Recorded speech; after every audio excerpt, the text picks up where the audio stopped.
GMGP, good morning, good people. Y'all could have been anywhere in the world, but y'all decided to wake up with us. You're sick. You're sick in the head. There's a lot of fantasy football shows out there, but I promise y'all, they not like us. Brock Bowers, you looked a little quicker than fast. What does that even mean? Redraft, Dynasty, best ball, high stakes, we got you covered. And that's MVS and Justin Watson with some of the dopest tools designed to help you cancel out the noise and dominate your leagues. If there's a white wide receiver named Antoine, sign me up. Maybe it's cultural. I don't know. In season or off season, rain, sleet, hail, and snow, comma, semicolon, period, next sentence, to bring you the most actionable and entertaining content on YouTube. You don't go buy the dip on the Titanic. Quarterback that you love, D-Bro. One of the best values in fantasy football. Prop bets with my man JRich. Is that yes? Let's go! So wipe the crust out of your eye, get you a cup of coffee. It's time to wake y'all asses up. We're Ray and Jay in the morning. My God. How good is Dude. he? How good is he? Get it? GMGP. It is Wednesday, May 28th, 2025. Y'all starting to pull up. I know y'all are talking in the chat. We're a little late. JRich, it's a little CP time today. You gotta give the wake up crew one of those every 30 days or so, just to keep them on their toes, to make sure they're in the building. We appreciate you being in here. It's Wake Up with Ray and Jay every Monday, Wednesday, Friday, unless there's a vacation. So we were out on Monday. Happy Memorial Day. Appreciate everybody who served this great country. Jordan Richards, the United States of America. I know you're a Canadian out there, but how you doing, man? We're a little late. I don't want to play around too much. How you doing today? I'm good, man. I'm good. It was, I feel bad, actually, for the people. And I got to be honest, Ray. We didn't have a Monday show because, it was a holiday. And that was the one day that maybe, those Knicks fans and those Wolves fans could have, felt good, felt happy. Like they have a chance still. And then, Wednesday show comes around and not so much. But I'm excited, Jimbo man. said It was good. a great weekend. Jimbo said we're good? Or he said or the Knicks we've been are on time lately. He said we're good for one of these. He gets it. We'll blame the holiday, right? We'll blame the holiday. We'll blame the holiday. Yeah. We'll blame the holiday. Dom 10, we do. We do the show every Monday, Wednesday, Friday, but unfortunately, it's the summertime. A lot going on. We had a holiday. No show this past Monday. And Jay, unfortunately, this upcoming Monday, go ahead, the sounder. There will be no Monday show. No, actually, there will be. I'm lying to you. We're going to Tulsa, Oklahoma for Monday Night Raw. So we're taking the boys to see. Shit. Yeah, we're going to Monday Night Raw. Okay, that'll be fun. But because I love the people so much, we're going to go after the show. So we're going to do Wake Up on Monday. So no scheduling program this week. We got Wake Up on Monday. We'll be on the building. And then, I'll get on the road and we'll go watch Seth Rollins and Bron Breakker, JRich. But there's a little bit of news, a little bit of good news for the people. Okay. For the people, not for me, not for you, but for the people. A lot of people like trades in the fantasy football streets, right? A lot of people like trades. What do I do? What do we do with this player, that player?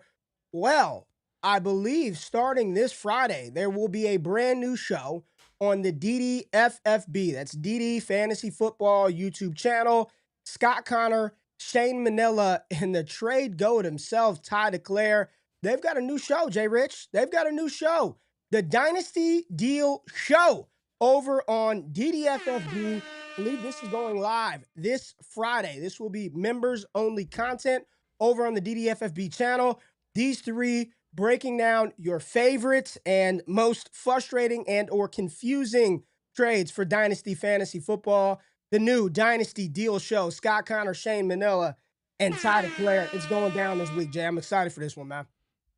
Yeah, they did a little preview last week, but this week it's official. It's going down, so make sure you are signed up. And also, Ray, some bonus for the people. They also get early access to videos. So if you are a big fan of Trending Fantasy and the Dynasty Theory crew, that video, which publishes tomorrow, is also available should you sign up. So lots of perks going over there on DDFFB. Make sure you sign up to the Dynasty and Chill tier or the Manic and Chill tier that we have? The $10 tier.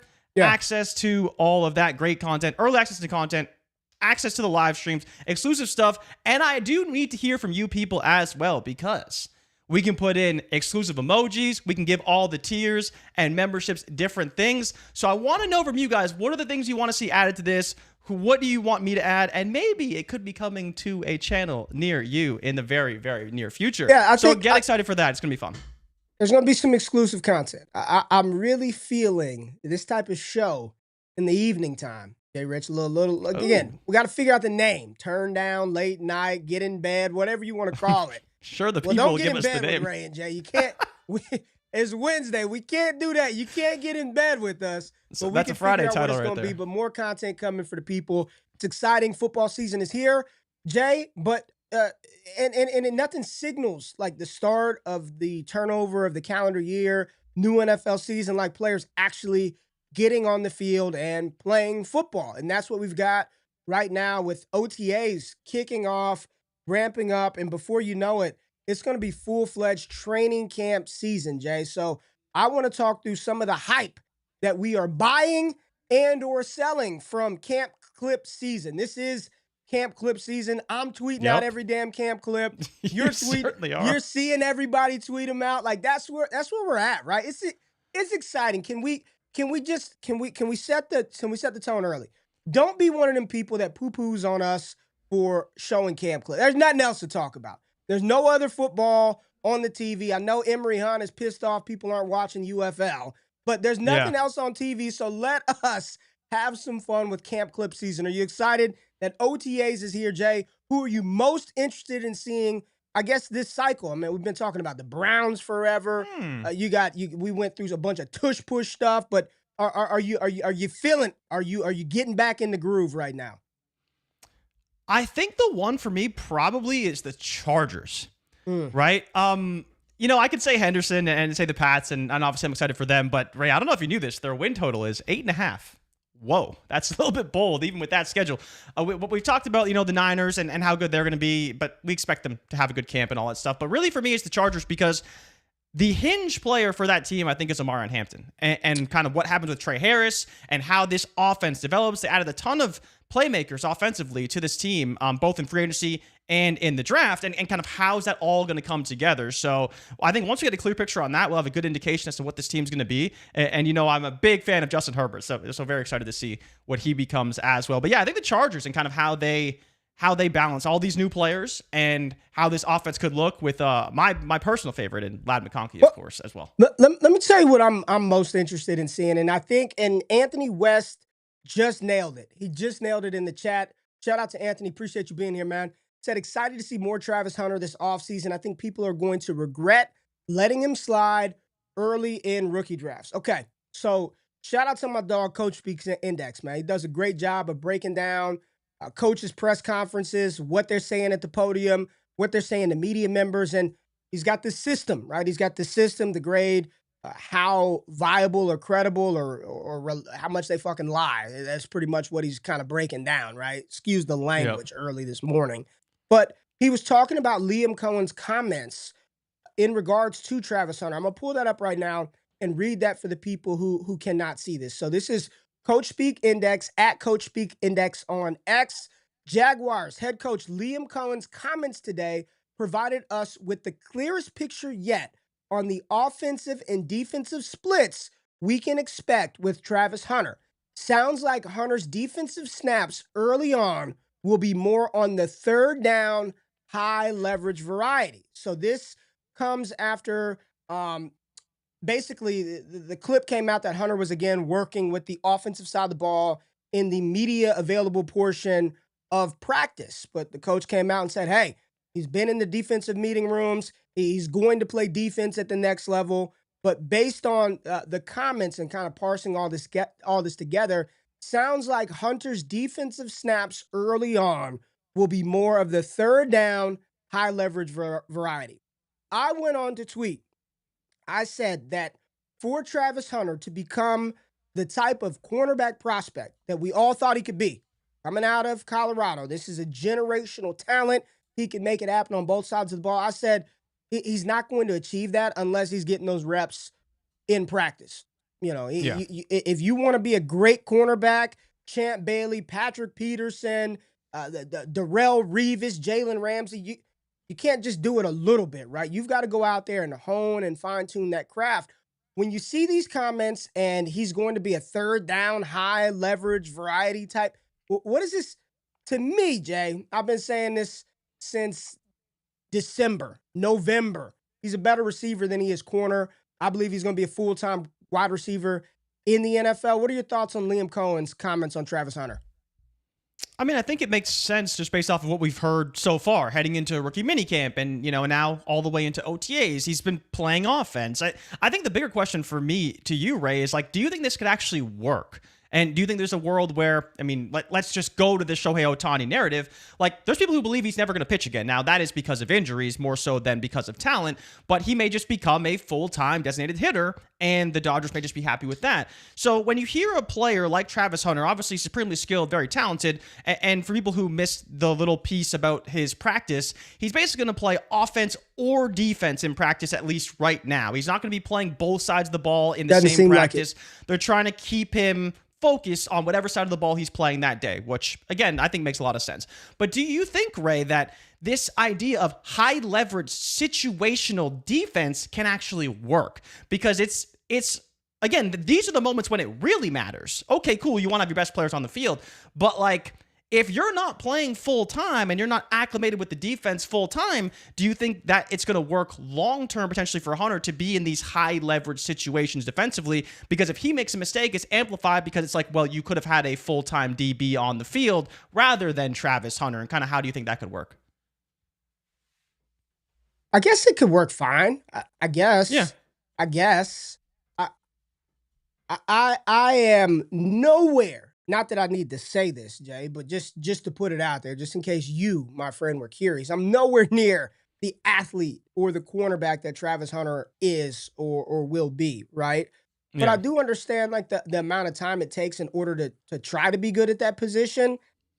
I don't know, man. I guess if he's going out there to do a little bit, but if I were a receiver and they were bringing in a relief corner, hey, I'm a sub in a corner for a play, I'll be licking my lips. I don't give a damn if it was Travis Exactly, Hunter. right? That's what matter. he is. Yeah, it doesn't matter.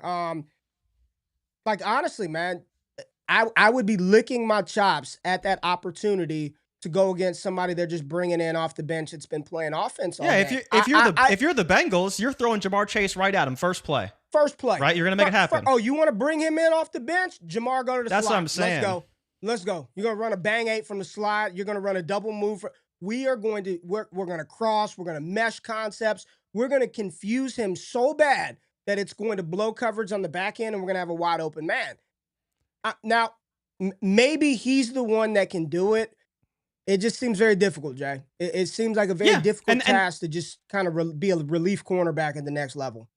And that's kind of what I'm getting at, right? Is that does sound very difficult and more difficult than just playing one side of the football. And obviously, this is his goal. It's what he wants to do. But as you know better than I would, especially because I played offense when I played football, there's chemistry on defense. And you have to know, where each player is going to be in their assignments. And it is more so, I think more so than offense, there is a chemistry aspect to knowing where a player is going to be and being in the right spots, especially if you're playing zone, which, again, I don't expect him to necessarily play a ton of man, but we'll see what happens. And just that idea of being this part-time, high-leverage corner, that sounds even more difficult than trying to play both sides full-time in some respects, right? In some respects. 100%. 100%. Got another one, though, Jay. Got another one. I see people in the chat. A lot of people think, one and done. And Jason said probably won't work, but they got to try it. And he's capitalizing on it. You've got no choice. You've got to try it. Probably won't work. You drafted him there. He's got the talent. They're going to let him do it, right? It's just, I think he's a full-time receiver. I've been saying that for a long time. Luke says a year from now, he will be a full-time receiver, zero cornerback at all.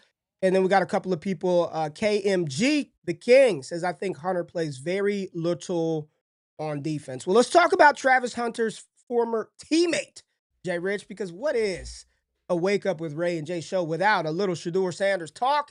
And did you see the throw? The beautiful throw. Look at that. I was out there at the camp the other day. You see, I tweeted this out. Were you? I was out there at the camp, man. I had to go see my boy Shador live and in person. And he was out there layering throws all over the field. The Browns wide receivers. Now, old man Joe Flacco was out there. Kenny Pickett There was one post by the Browns that said he was spinning it at OTA practice. I don't know about that. But Shador Sanders is getting a lot of love. Jordan, over the past week since we've been out, I've been following mainstream media. I've been watching social media, and the aura, right? The locker room loves him. Everybody in the locker room loves him. They can't wait for him to take over. They knew when they drafted Shador in the 5th round, he was better than Dillon Gabriel. There's no way that old man Flacco's going to hang on to this job. I'm going to continue to ask you this question, Jay. Is this really going to work out? Is Shador? I'm just thinking through. Brock Purdy got a bag, right? Brock Purdy, Mr. Irrelevant. Dak Prescott was a 4th-round pick. We've got quarterbacks that were drafted on day 3 that have become very good NFL quarterbacks. Is that what's about to happen here? Is there enough? Is there even enough in Cleveland to where if Shador gets the call, there's enough supporting cast for him to make him look good? Because as good as he was at Colorado, he did have some dogs out there. You did have Travis Hunter. They had LeJohntay Wester. They had Will Shepard. They had Jimmy Horn. So they had offensive talent on that Colorado Buffalo team. Is there enough of that here for him to step into this offense and be a point guard? Right? I don't think anybody is thinking Shador is going to be the Mack truck that carries the Cleveland Browns to a world title. But can he be a high-leverage trailer, a point guard, getting the ball to Jerry Jeudy, David Njoku, Cedric Tillman? Can he be that guy? I think maybe. And I think that's the best you'll probably get out of me. Because the biggest hurdle, as you mentioned, kind of is the team. Like, the team isn't a very good team, and they can get better, especially, again, if Shador Sanders is their quarterback and they view him as that quarterback of the future, maybe heading into next offseason. You can start to commit more money because you obviously have him on a super cheap deal. They're still kind of licking their wounds with the whole Watson thing, but I believe after next season, they could potentially get rid of him and then stretch his contract on the books to make it a little bit better for the team. But yeah, I think there's always a world where he could be that guy. I mean, it's not like we think Kenny Pickett's that guy. It's not like we think that at this stage Joe Flacco's that guy. And especially when you just compare him and Dillon Gabriel, just what they did in college, like there's definitely a world where Shador Sanders is better than Dillon Gabriel, and he probably showed it this season as well. So it's just a matter of like, what the hell are they doing? And how is this team going to navigate this offseason? Because everyone's wondering the same question is like, what are the Browns doing?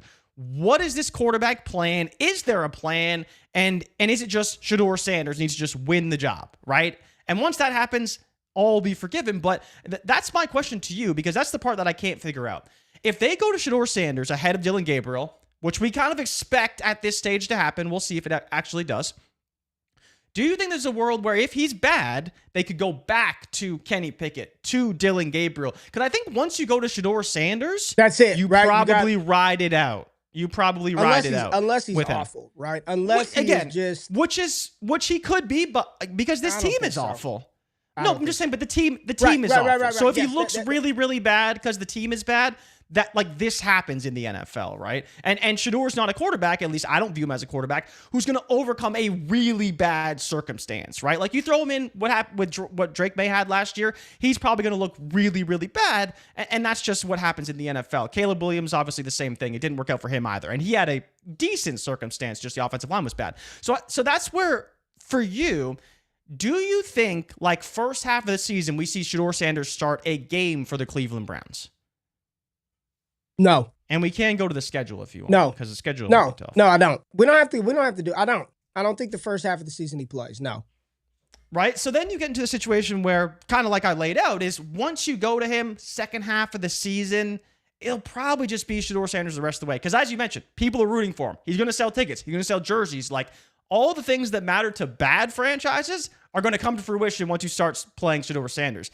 And there's been plenty of players who want to see him play, who like him, who've rooted for him prior to being on the team and in the NFL. So I think that's the hard part. Whether they like Dillon Gabriel or not, or they like Kenny Pickett or not, no matter what happens, if they're not winning games, fans are going to be begging and clamoring for Shador Sanders to start.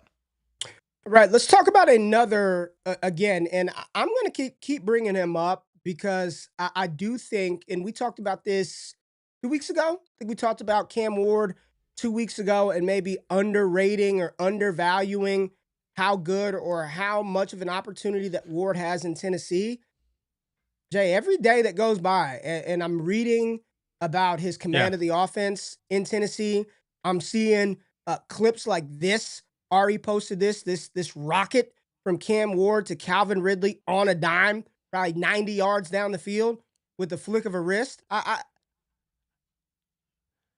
know that the narrative all draft season was how awful the QB class is. Yeah. But if this dude, if just Cam Ward is legit, I think he's got a real chance. There's nothing really tangible that I can put on this, right? There's nothing that I can say because the supporting cast isn't great. It's Calvin Ridley, it's Chigo Okonkwo. Do you see you going back to practice though? I was saving that piece of news for later because I wanted to see if you were back in. But just your thoughts on Ward, man. I feel like I'm looking at where he's drafted an underdog. I mean, he's QB in the 20s, mid to late 20s. Is there a world where he's just so much better than we're giving him credit for? The natural arm talent. And there is something to be said.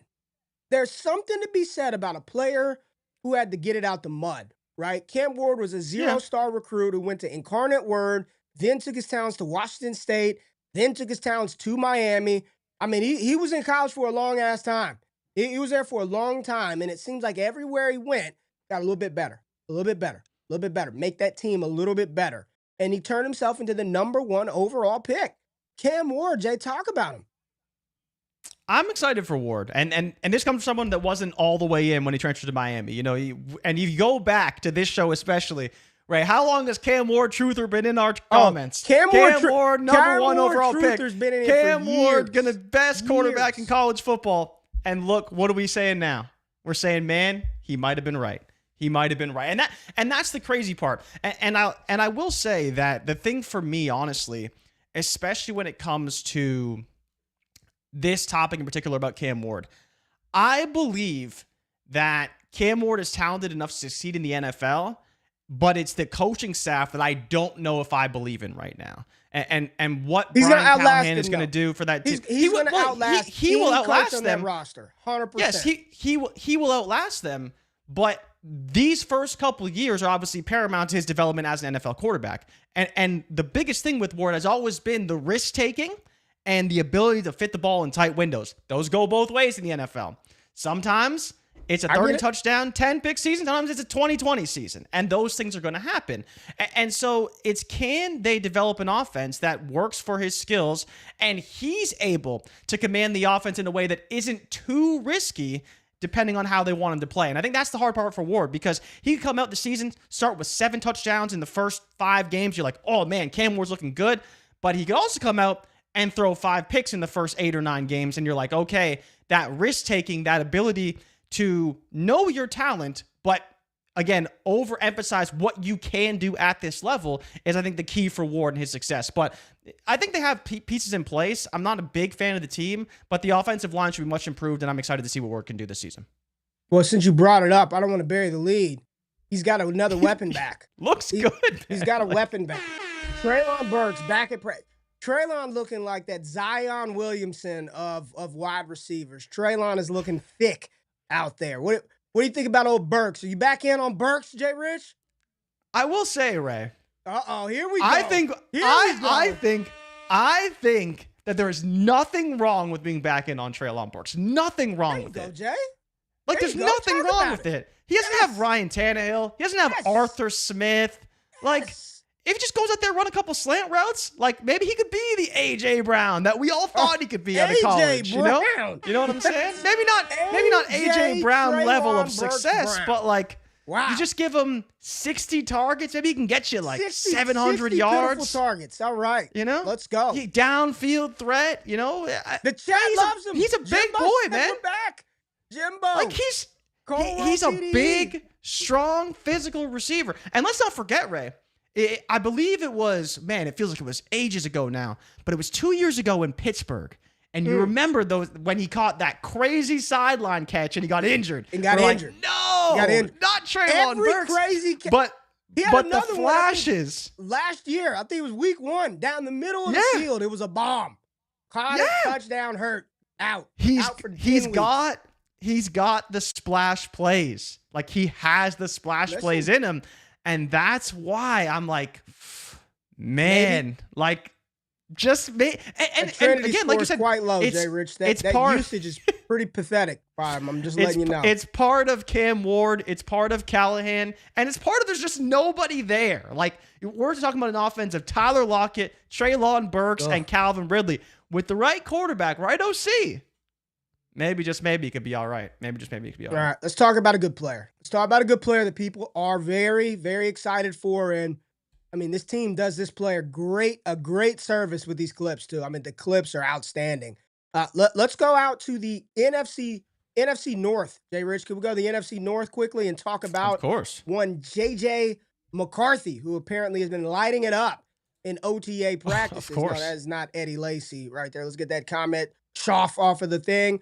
JJ McCarthy is back. JRich, he was at the Wolves game, even though they're about to lose. They're about to get the gentleman sweep by the Thunder. But you got JJ McCarthy under center, recovered from that, I believe, meniscus tear last year early in the season. Or was it the preseason where he did that? But he's here under center to lead the Minnesota Vikings to the promised land. He's got Justin Jefferson, Jordan Addison, TJ Hawkinson, Aaron Jones, Jordan Mason. They invested in the offensive line. I mean, how good do you think this, and I'm just going to call him rookie quarterback, can be on a team that's built to win right now? This is not a rebuilding Vikings team. This isn't a transition year for the Minnesota Vikings. Hell no. They want to, I bet you, they don't want to just pick up right where they left off. They want to exceed what they were able to do under Sam Darnold's leadership last year. So how excited are you for JJ McCarthy, Justin Jefferson this fall? I'm very excited. I don't think I'm as excited as some people are for JJ McCarthy, because there's people who believe this is a 12-win. Man is excited as Thor. Come on, man. Thor is his own. Thor is in his own league when it comes to Minnesota Vikings fandom. He was probably at practice. I'm surprised I didn't see him in some of these videos on the sidelines just cheering on JJ McCarthy. But I am excited for them. I think they're going to be good. And you know better than most, because we talked about this when we did the Power Rankings show. I do have some reservations about the team. Again, not quite to the level of some people, because I'm looking at, just divisional winners right now. Lions obviously favored, but the Packers plus 260, Vikings at 400. Like, give me a break. Wow. There's no way the Vikings are that much worse than the Packers. I like the Packers. I think they're a good team. Obviously like LaFleur a lot, but the Vikings have the better team, the better roster, and arguably, potentially the better quarterback. We'll wait to see on that. But JJ's got everything. He's got receivers. He's got a good offensive line that they upgraded in the offseason. He's got a good running game with two very capable backs. Like, it's just, is he good enough, and is he the guy? That's what we're waiting to see. And I hope we find out very, very quickly. But yeah, I'm excited for the Vikings this year. I think they're going to be very, very good. And more importantly, I think the question is, how far do you think they can go this season? Rookie JJ McCarthy go this season. Because it feels like the team is ready. The team is great. It NFC Championship ceiling for them? I'd be surprised if they went to the Super Bowl. But I'd be pretty shocked, but I fully expect him to lead them to the playoffs. I don't expect JJ McCarthy to Patrick Mahomes it in year one. I'm not anticipating him being a 4,000 or 5,000 yard. I expect him, Kevin O'Connell, to put him in good situations, to make plays, to use his athleticism on the ground and through the air, but for him to game manage it, right? For him to manage the game early, not put too much on the young rookie. There are going to be moments and games and situations where he's absolutely going to have to make the play, but you've got so many talented players around you that, JJ, you just go out there and get the ball out quick. If it's a 3-step drop, when that back foot hits, get it out. If it's 5-step, get it out. If it's not there, take off and run or throw the ball away. I think that he's going to run and operate the offense efficiently, the right way, and they're not going to ask him to do too much. If you were asking me now to handy, I think NFC, that plus 400 to win the division, the Lions are still there, but I'm with you. Like, there's no way that I think the Packers are better than this Vikings team. I don't believe that to be true. I think if that's he the got interesting him part to, about this Vikings team. That if he won one playoff game, I mean, that's fan-effing-tastic for a freaking rookie quarterback to go lead your team to win. I mean, Bo Nix did that last year, right? JD 5-1-2 as a rookie. So if he can win a playoff game, Bo Nix lost though because he had to go to Buffalo. No, I thought the Broncos won their first playoff game, or it was Buffalo, huh? Nah, they went to Buffalo. Yeah, they went to lost. Buffalo. Okay, yeah. So Jaden Yeah. was the only one who did it last year. Yeah, But if he it's wins tough, the game, right? I think that's It's good. tough. I think that's good for McCarthy. A good outcome. But I think for a lot of people, right, that's where you look to this team and you say, okay, they won 14 games with Sam Darnold. I get that. You replace I get Sam that, Darnold, but this is a whole new assuming JJ season. McCarthy was better. That's fair. And that's fair. But this is a team right now, right around 8.5 wins projection, right? Projected to miss the playoffs. NFC is very tough, and it is very, very tough, especially at the top. But this team should make the playoffs. They're good enough for that. Yes, absolutely. And I think that's where, when we talk about excitement, JJ McCarthy should be able to lead this team to 10 wins. If he can't do that, Ray, I'm not going to say he's a bust, but I would say he definitely underachieved in my eyes. Like, do you think 10 wins for JJ McCarthy, or sorry, less than 10 wins for JJ McCarthy is an underachievement in the NFC this year? Because it's tough, and they have a tough schedule.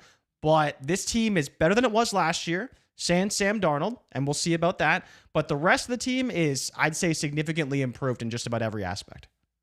I don't know if it would be a failure. I don't think that. I think they'd be disappointed because they're such a good team. But yeah, again, he's still a freaking rookie quarterback. Like, he's still for sure a rookie quarterback at the end of the day. Let's talk about some running backs, Jay. Want to talk about some running backs? We have some running back OTA camp clips. Let's talk about Quinn Sean. Let's go to Cleveland. Did you see this? The Deuce Staley drill. Did you see this Quinn Sean clip? You want to watch this? Quinn Sean Judkins, the big running back out of the Ohio State national champ. They got this what kind of camera lens are we using, Jay? I don't know if it's doing the feed any justice here, but Quinn Sean Judkins. What are your thoughts here, Jay? Let's give the people your armchair scouting report on this clip of Quinn Sean. It ain't looking good, Ray.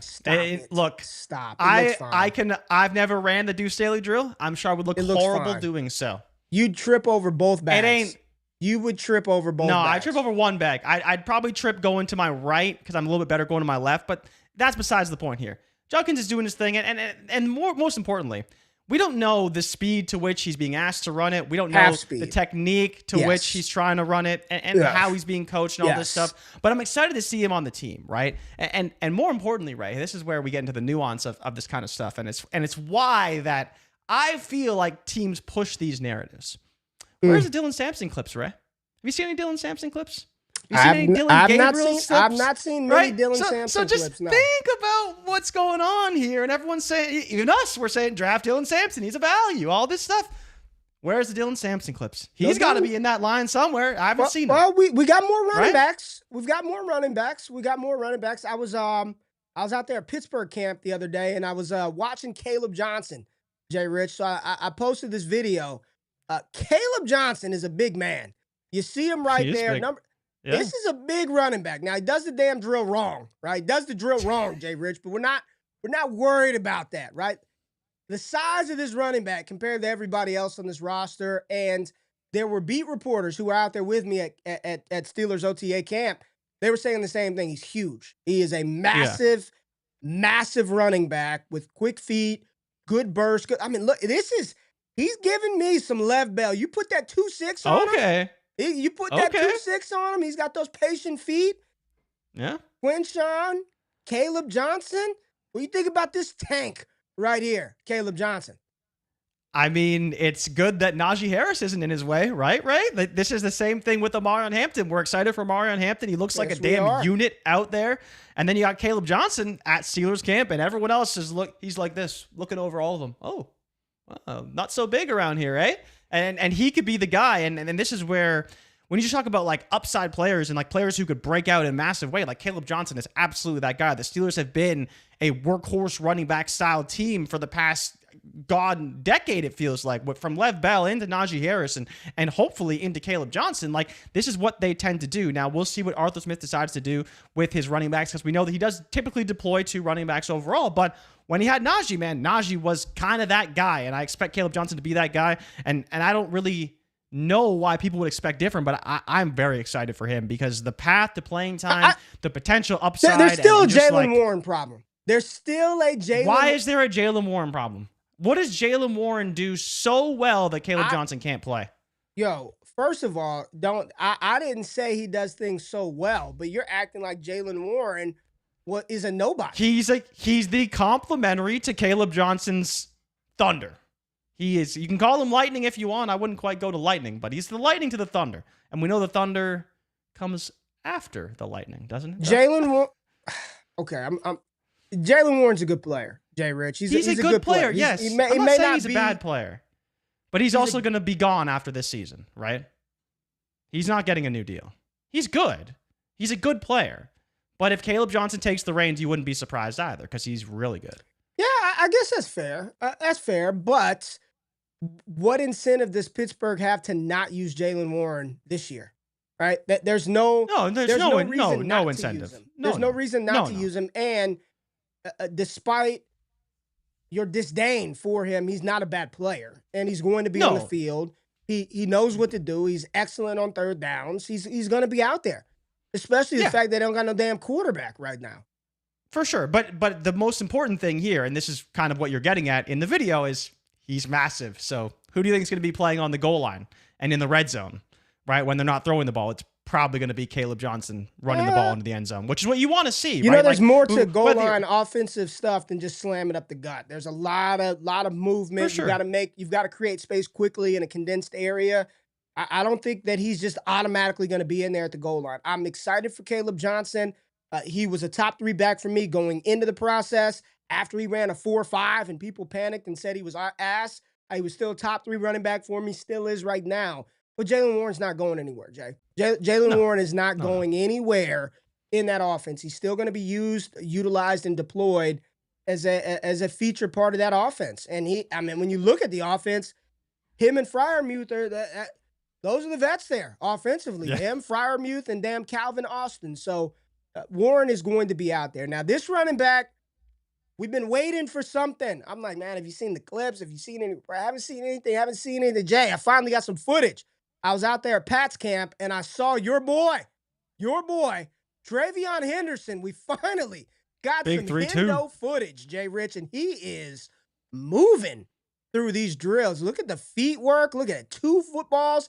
When you can hold 2 balls at one time and still be able to move like that, you are a talented individual, because a lot of people can't hang on to 2 balls. But when you hold on to 2 balls and you can move up and down the line that fast, you have got some talent in you, and Travion Henderson did just that. Talk about it, JRich. You know I'm excited, Ray. I've been so excited since they drafted Henderson and all the things they can do. Can you hold 2 balls at once like this? What kind of balls? Footballs. And get through the bag drills like footballs, this. Yeah, because American footballs are tiny. They're so small. The first time I ever held an American football, I thought I was holding a tennis ball. It was ridiculous.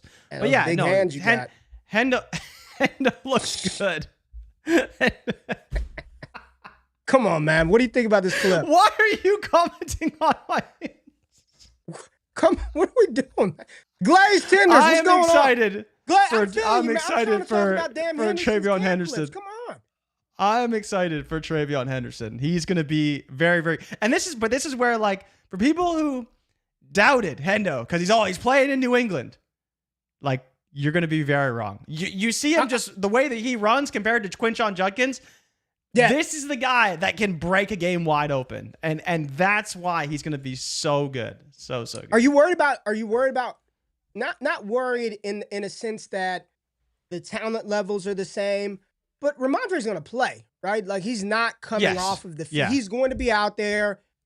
Yes, he's going to come off the field for Hendo, but he's going to be out there and he's going to get opportunity, right? He will, but Ray, the best part is, maybe Ramondre just fumbles week 1, maybe he fumbles week 2, and then all of a sudden he's not playing anymore. Like that's the best part. Is there is still the upside of, man, maybe those fumbling issues they don't quite go away for Ramondre, and then all of a sudden Travion is. But we both can't agree. 15 carries a game. Can we both agree on this though, or when Henderson is at his best was when there was somebody there to take a little bit of that work off of him, right? To take a little bit of that pressure off of him, so he could come in and just.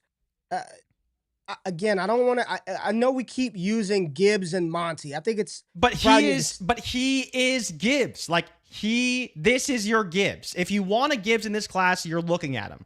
right there in Trayvon Henderson. You don't want to give him here's 25 what Gibbs did. carries. Rookie year Gibbs. Do you think Henderson is over or under these totals? Rookie year Gibbs, 182 carries, 15 games. I'd probably say under. Maybe okay. Maybe if he played 17, he'd get close, but I'd probably say a little under. 945 yards. Under. On the rushing yards. Yeah, I'd probably go under there. 52 receptions. That he could get close to. 316 yards. 45 receiving. I think he could go over on the receiving yards. Okay. Maybe not the receptions, but 10 TDs. I think he'd go over on the receiving yards. Yeah, under. The TDs, there's no way. Very high. You'd be lucky to get 5 out of them. It's very high this season. But we'll see how the team looks. Like we will see how the team looks ultimately. Maybe they do look good. And again, I'm not going to give him 1,000 yards. Like there's just no way. But I'd be happy to give him 800.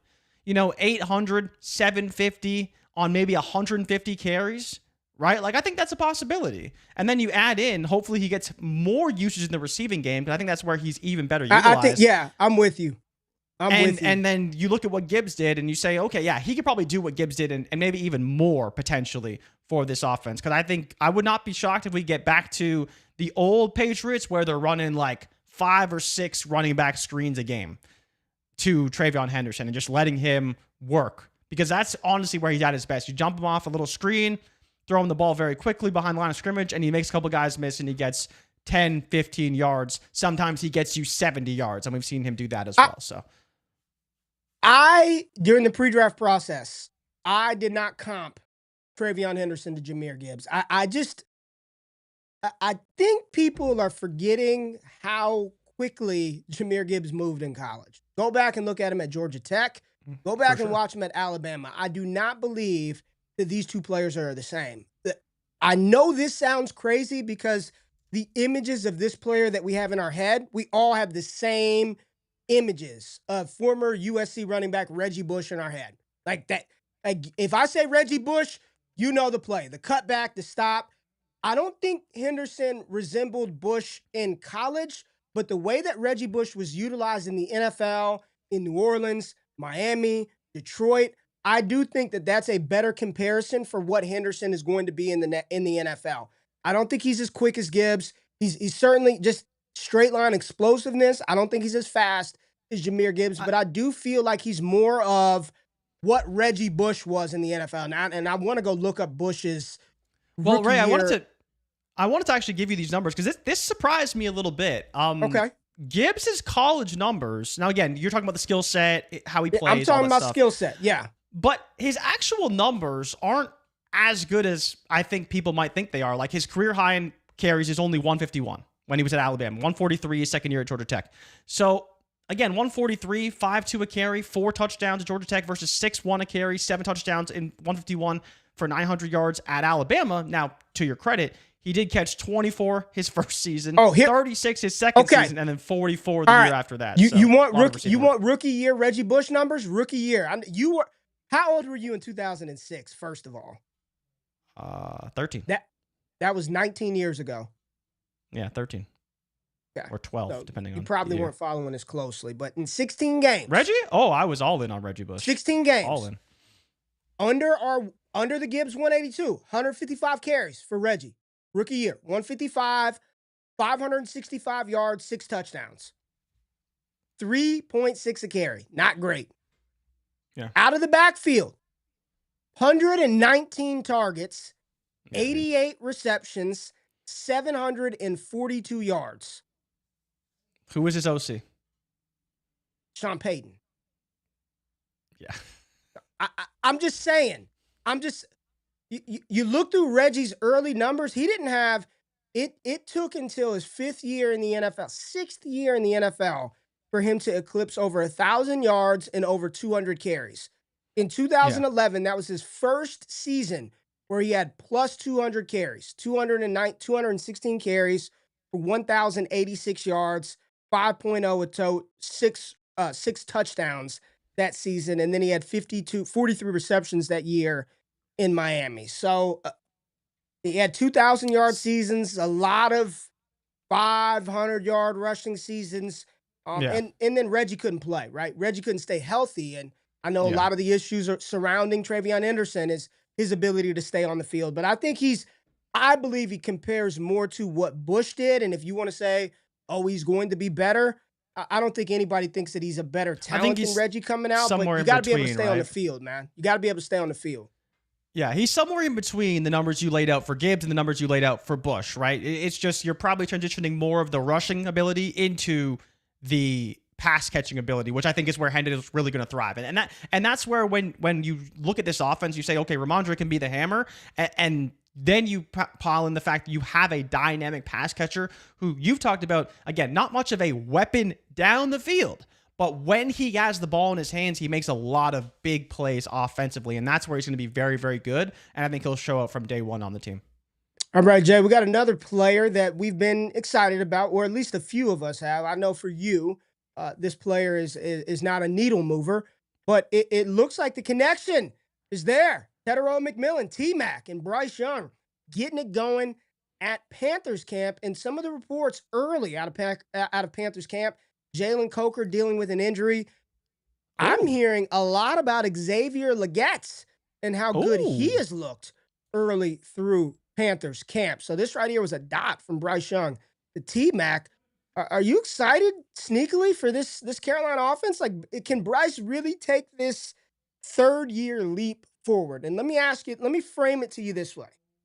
Okay. Of the quarterbacks from the 2023 NFL draft class that were drafted at the top, the ones we were excited about, Bryce Young, C.J. Stroud, Anthony Richardson, all three, to a degree, have some type of question mark going into this season. I think C.J. Stroud has way more credit to his name because of how good he was as a rookie and all the things that happened last year, offensive coordinator change.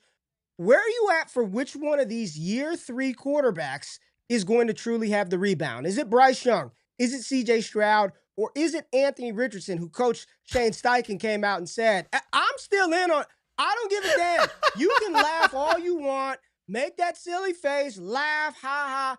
I'm still in. Until the NFL says we are done with you, I'm drafting him. I want Anthony Richardson. I'm not saying that's my pick here, but which one of these three is going to rebound in 25? Steichen on starting quarterback. It's the most consistent guy. I really do, because at the end of the day, you've got to be able to move the football consistently up and down the field and make good decisions. You know what I mean? I mean, at the end of the day, you can have splash plays, but if you're doing that sparingly and up and down, I think it's got to be on a consistent basis to where you want to go. Who's he talking? Well, who is he talking about? Daniel Jones, Sam Ehlinger? Who's he talking about? This is a quote from 32 beat writers. Shout out 32 with Shane beat writers. Steichen talking about the quarterback position and talking about who potentially could be the starter. Now, if you're picking a quarterback who's probably more consistent, I would pick Daniel Jones. But we'll see. 11-on-11 starts today, and so we'll see how that quarterback competition shakes out. But if Steichen is looking for a consistent mover of the football, I would take Daniel Jones. Whatever you think about that is up to you. Which one of the 23 But you're asking me about the two. Why are we talking about Daniel Jones?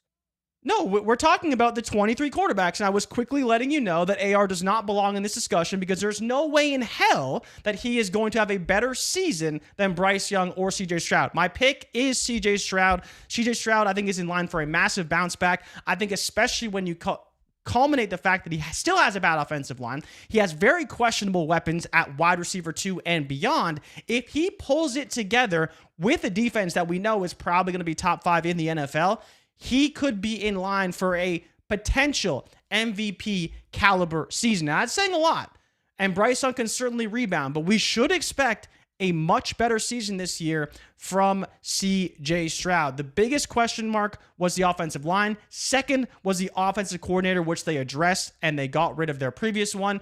I think they'll have much better play calling, much better play design this season under Stroud, and that will be the difference for the team. I like Bryce Young. I think that Tech can make a big difference for this team, but overall, I still don't know if they win more than 6 or 7 games this year. And that's not going to inspire a ton of confidence. Save Bryce? It's just they'll be better. I mean, It realistically, might save Bryce. does that... It might save Bryce. The NFC South is a very interesting division. It should be Tampa Bay.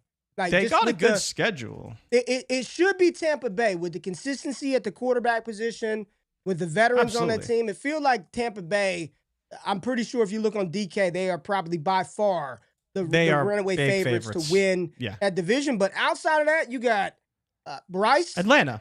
you got Penix, It's Atlanta. and you got Yeah. Shuck. No, I'm talking about the guys running the show. You got 3 young guys that year 2 Penix who didn't play a lot. I'm starting to see some debate on Michael Penix. Oh, really? Are we sure he's really that good after a small sample size? You got year 3 Bryce, and then you've got year 1 Tyler Shuck. This division could be, if anything goes off the rails with Tampa Bay, it could be a wild card, man. Yeah, I mean, Falcons looks like 7.5, 7-ish wins for their win total, and the Panthers are at 6.5, right? So they're very, very close. It's going to be interesting, but that's where and maybe it's my personal bias, right? And feel free to check me on that. Like, how do you feel about these two supporting casts? You like Chuba Hubbard, but he ain't Bijan Robinson, right? You like Ted McMillan, but he ain't Drake London, right? You like Xavier Legette, but he ain't Darnell Mooney, right? And I think that's where, yes, Bryce may be the better quarterback, but it may take less quarterbacking, if you will excuse my language for not a better word here, for Penix to find success and win games than it would for Bryce Young. Like, it's going to take a lot for Bryce to still win games. The injury to Coker is undisclosed. It is a soft tissue injury, for those of y'all that were asking. The report is he was working off to the side during Tuesday's practice as he deals with a soft tissue injury. The move is out of an abundance of caution, according to head coach Dave Canales. So some form of soft tissue injury for Jalen Coker. It's just tough because the reports are Legette is back inside. With the drafting of Tedero McMillan, he's outside. He's working at the X. You've got Thielen working at the other flanker position of the other side. You've got Xavier Legette in the slot, and then you've got Coker, probably one of the backup outside wide receivers who's injured. You've got Jimmy Horn out there working inside at the slot as well. You know, Coker's got to get on the field. He's got to get on the field. He's a good player. I think he's a really good player, but they're going to give the first-round damn pick Legette opportunity to get out there and play a more natural role and position inside than him being outside. I think this is good for Bryce. So I think it's going to be Bryce. If I were going to pick one of the 23 quarterbacks to have that bounce-back season where you look like, damn, I think we get to the end of this season and we're like, okay, I know he doesn't have all. Is that based off of expectations, though? Or is that based off of, like, do you think he has the better season is my question to you? Or do you think it's more expectations-based? I honestly like where they're headed, dude. I love what they did last year, solidifying that offensive front, going out and getting a wide receiver like McMillan, and even bringing more competition to that wide receiver room with a slot player like a Jimmy Horn, putting fire under Xavier Legette's ass. I mean, I like all these moves. They've got a tight end in JT Sanders. They've drafted. I mean, you got year 2 Bryce Young, I like year 2 in the system. You have more continuity offensively, arguably, than CJ Stroud has, 100%. Right? Offensive line's definitely going to be better. Running game could be better. But that's where I think you're almost discounting what CJ Stroud may have to overcome this season a little bit, right? I'm excited for what he's going to be able to do, especially with Nico. I know this seems crazy. Houston's a much better team. Like, I'm not comparing these two teams. I'm just and the defense for Carolina was not addressed at all. Basically, like they basically did nothing defensively, and they were god awful last season. They definitely needed to probably do a little more. I mean, they got scored, and they probably could have done a little more on the defensive side of the ball. But offensively, I do like what Carolina has been able to compile and put together. Jay, one more player that I kind of want to touch on, somebody that we haven't, and you got to take these reports, and I'm using air quotes, with a grain of salt. But let's just talk about what people are talking about. And we're going to stick with the wide receiver position. We're going to go to a big dog team.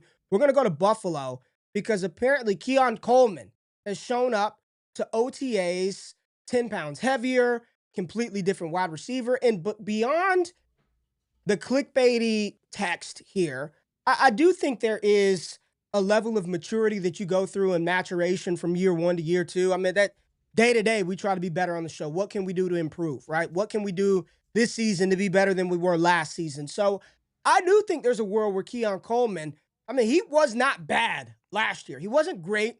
and he wasn't perfect, but he wasn't bad. They've already solidified Khalil Shakir. You know he's going to operate the slot, right? You've Yep. got whatever Dalton Kincaid is going to give you as a tight end, but not a traditional guy. Like Keon Coleman, no one's really – who's talking about year 2 Keon? This phenomenal 2024 wide receiver class that had Neighbors and Brian Thomas and Ladd McConkey, and we're excited about Ricky Pearsall. I'm seeing a lot of enthusiasm around Ricky Pearsall, Xavier Worthy. Hell, we're talking about Xavier Legette maybe stepping up here in the slot. What about Keon Coleman, JRich? Yeah, I think that's the problem, right? You just talked about all these great receivers in the class, and Keon Coleman is another one of them that was drafted very high to a great spot. Arguably has the best quarterback of any of the players who were drafted, right? Outside of maybe Xavier Worthy. But honestly, like, this is where when you look to players that could break out, like, this is probably your guy. Like, Khalil Shakir is going to be the future player of the offense. But outside of that, the biggest thing with Keon Coleman was he is unlike any other player they have on the team. They need a big, dominant outside wide receiver, and that's always what Keon Coleman was good at. He's not the best separator, but that's okay because they don't need him to be an elite separator. They have other guys to operate in that role. And because he didn't have a good season last year, everyone's like, I don't need him. There was 10, 15 other receivers and guys drafted this season I'd rather have over Keon Coleman. But this situation has not changed. They haven't bring in any players to compete with Keon Coleman. Is Cooper still there? Amari Cooper? No. Amari Cooper's a free agent. Yeah. Yeah, Amari Cooper's a free agent. So it's literally Khalil Shakir, Dalton Kincaid, and I believe Matt Collins is also gone now. So he is the only guy to operate in that role, and they brought in virtually no competition to compete with him. So, like, people should be in. Like, people should be all the way in on Keon Coleman because expectations are not that high, and the ceiling for Josh Allen's potential outside wide receiver is very, very good. Like, you're completely forgetting how good this guy is at quarterback. I'm just looking at raw numbers, and he only had 29 catches, Jay, so they weren't a lot of volume. Of those 29 catches, 22 of them went for first downs. Because what was his yards per reception? Like, catch. 19. I'll take that, catch, right? 4 TDs. You're talking about, that's basically Jameson Williams. Just you need him to up the volume, like keep up in the volume, but you're operating like Jameson Williams. Yeah, man. I am. Those receivers aren't bad. They're going to be boom bust weekly, but they're very again, it's I just don't understand how people could not be in on a Josh Allen receiver. When there's not really, maybe it's actually kind of being on Lamar Jackson's wide receiver too. Who wants to talk about Coleman when he can't beat man or press coverage? Like, what are we? I'm not going to go into this. I think there are a lot of people who toss out man and zone shit and they don't know what the fuck they're talking about. Like, they just don't. I'm not saying that's you, Matt. Until somebody can pull up the film and show me and identify the coverages. Because here's the thing, I guarantee you, a lot of fantasy analysts can't tell that you don't know what coverage they're running. You ain't got no damn clue what they're running. When you're looking at it, they're disguised, they're shell, and they're way too sophisticated for somebody who doesn't even study that stuff to be able to. I'm not buying it. And then there's a lot of man coverage and zone coverages that are disguised. Half of the field is running man on one side, it's zone on the other side. The NFL doesn't play man; they play 30% man. But we're worried that he can't be man. Yeah, I'm not. That doesn't factor into my process at all. Like, can you get open? Can you earn targets? Can you be utilized in the offense? And I do think that there is a world where he does for everything that we listed. And going into year 2, I expect Keon Coleman to improve on his 556 yards that he had as a rookie. On less than 30 receptions. In less than 30 receptions. He has damn near 600 yards. So he's got to be he can't be bad. You can't be that bad if you're getting damn near 600 yards on 29 receptions. So I like him in 13 games for Keon Coleman. Let's go to the chat, see what the people are talking about. Josh Palmer season. Shout out to Kevin. That is Josh Palmer. Oh, to be fair, Josh Palmer. Yeah, good. And then you've got for him too. Elijah, I believe, or Elijah Moore. Shout out to Patrick in the chat. Elijah in the chat. Yeah. And then I see some Kyle Williams stuff. I'm in on Josh Allen. Don't care about anybody else there. Okay, got you. And then Kevin is saying, preach, Ray, preach. Yeah, I mean, want to talk. Wait, how do you feel about James Cook not at being OTAs? Yeah, he wants that new deal, Ray. He'll show up at You some think he point. will? There are too many examples of this going south for running backs. Melvin Gordon being one of the most recent ones of memory. Melvin Gordon was rough. Melvin Gordon said he wouldn't do it again. His career was basically over. The worst mistake of his life, of his football career. That whole fiasco with him in LA not being there, or San Diego, whatever it was when he was there. Yeah, it would have been San Diego at the time. But he talked about that, crazy. Not doing that again. If I were a running back not named Saquon Barkley, I would not F around, because I guarantee you will find out. The NFL will make you find out. I think James Cook will be there, but good opportunity for Ray Davis. Good opportunity for Ray Davis to get in there and show what he's got. See what else we got. Yeah. Moggs, listen, this is going to be for the wind down. This is going to be for the members only content. Half of the content creators just regurgitating what yeah, man. We'll save that. We're not going to do that on this show. You know what it is. You know what it is, Moggs. Dez Bryant 2.0. That's how he's going to succeed in the NFL. That's how he's going to have to win, right? Yes. Yeah. Yes. And Dez is saying, I didn't run every route in the route tree. Yes, he can run them, but that wasn't his. It's almost, I was thinking about this, Jay, and maybe this is an awful comparison or analogy. Let me know. I mean, Steph Curry, and I'm pretty sure Steph Curry doesn't have. No, I'm just thinking about any basketball player. Steph Curry, everybody's got an arsenal of moves, right? Steph ain't posting nobody up. He's not playing back to the basket. There's certain things that he does because he's good at doing those certain things. There's no difference in the NFL. There's no difference. Every position, whether you're slot corner, boundary corner, left, right, you do the shit well that you're accustomed to doing, right? I'm not gonna have you running pivot routes and whip routes, Mike Evans. There's no point. That's not your game, right? Run the things that you run well and do the things that you do well. Don't try to make a round peg fit inside of a square hole. Yeah, and that's the best part is Steph Curry's again, it's funny when you brought him up, but I understand where you're going with that. You know what I'm saying, Very few players can do everything at the wide receiver position. Everything. Even Jamar Chase can't do everything. I'd say Justin Jefferson's a player who can do everything, right? I got to work on my release packages from the slot. But that's the difference, is that it's about having a coaching staff and having a player that are in sync about what they do well and can win at in the NFL. Do things that you can do successfully at the NFL level. Not just things that you can do. I can go out there and run an out route. Am I going to run it proficient enough to be at an NFL level? Absolutely not. And so that's where it's about maximizing your skill set. And like you talked about, the things that you are good at rather than things you're not good at. My Steph Curry analogy wasn't good enough, but you running NFL routes, that fit better, right? You running the NFL The point was I can do it, but it's about success levels. Yes. Success levels. Okay. And a super chat from Stanley. Hit the music. No break today since we were a little bit late. Hit the music, JRich. Music's on, bro. Oh, okay. Stanley, shout out to Stanley. Shout out to my dog Stanley. Said Hendo reminds me of Robert Smith. Who's Robert Smith, Ray? Educate me. What NFL team did Robert Smith play for without looking? Play for? NFL team. He was great. What NFL Give me team? AFC or NFC so I can throw a shot in the dark. We talked about the team on the show. What team did he play for? On this show. NFC the Browns. North. Oh, NFC then the North. Vikings. The Vikings. There you go. What number did he wear? 32. I don't know. 26. It's okay. It's okay. Neither here nor there. I've never heard of the guy before. Never heard of Robert Smith, but JRich running Before that my out time. route. Before my time. Yeah. All right. Let me go to chat, see what people are talking about.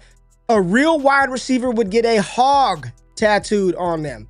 If you know about the hog routes, you know. That means you have been paying attention, and OGQ did not steer you astray when I told you about those hog routes. So, retired Ridley Truther, you know what it is. What else we got in the chat?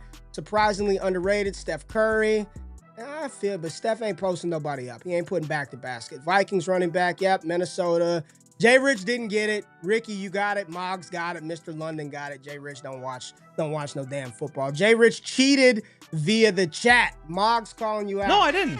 Hey, once you said NFC North, I just first guessed Kevin, he's still young. He's still young. All right, Jay, anything you want to say to people before we get out of here? We got a show on Friday, and we got something tomorrow on Bleacher Report, right? Yeah, so tomorrow on Bleacher Report, we are talking about rookie wide receiver rankings, tiers. Yeah, we did the running backs last week, and I guess, Ray, they want us back this week talking wide receivers. So make sure you tap in for that. Oh, boy. Wolves in 7. Wolves in 7. Anthony Edwards. Hey, Carl Edwards. I'll give you credit. Chicken tenders. You have been saying we have been Thunder in 5. We have been premature in the coronation of Anthony Edwards, and it seems like all the rest of the NBA. And when did I say that, Ray? When did I say that? Year ago. It was like at least. It was at least last summer. It was over last summer. It was at least last year. Yeah. Yeah, it was over last summer. I don't know, Jerome. I don't know about the Wolves in 7. Looks like and what the hell is about to get it done. Indiana about to move on, and Caitlin Clark out 2 weeks, JRich. Caitlin Clark out 2 weeks. They said WNBA lost 3 million followers when she was declared out. That was the funniest fake post that was it. People were like, "Oh my God!" Just people that believe anything you put out on here. Hit the like button. We appreciate y'all being in the building. JRich and I will be back on Friday morning. We will be on time, 8 a.m. Central Standard Time, 9 a.m. Eastern Standard Time. Make sure you wake up with us. Subscribe to the podcast feed. Go to DD Fantasy Football. There is a new show dropping very, very soon. If you like trades, you want to get your trade questions answered, well, then you got to be tapped into the members-only content. The new Dynasty Deal Show going live this week over on DDFFB. Bleacher Report tomorrow, 7 p.m. Eastern Standard Time. Come check out our rookie wide receivers. Jay, is that it? That's it. All right. See y'all on Friday. We out. Peace. Peace.